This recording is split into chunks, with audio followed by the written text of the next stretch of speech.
آپ دیکھ رہے ہیں کے نیوز ایچ ڈی، میں ہوں حارث علی شاہ گیلانی۔ چلتے ہیں آج کی اہم خبروں کی طرف۔ تازہ ترین خبروں سے باخبر رہنے کے لیے ہمارا چینل سبسکرائب کیجیے۔ لیے چلیں گے ساہیوال، جہاں سے رپورٹ کر رہے ہیں ہمارے نمائندے علی رضا۔ کمشنر ساہیوال ڈویژن شعیب اقبال سید نے کارپوریشن کے شہر میں مزید پارکنگ اسٹینڈ قائم کرنے کی ہدایت کر دی۔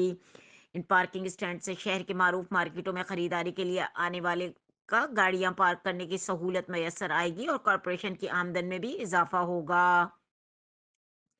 وہ یہاں اپنے دفتر میں میونسپل کارپوریشن اور پسپ پروگرام کے کارکردگی کا جائزہ اجلاس کی صدارت کر رہے تھے۔ اس موقع پر additional commissioner coordination Shafiq Ahmad Dogar, chief officer corporation Ashfaq Ahmad, پسپ پروگرام کے city manager Muhammad Asjad Khan, XEN highway Mian Iftikhar Ahmad سمیت دیگر متعلقہ افسران بھی موجود تھے۔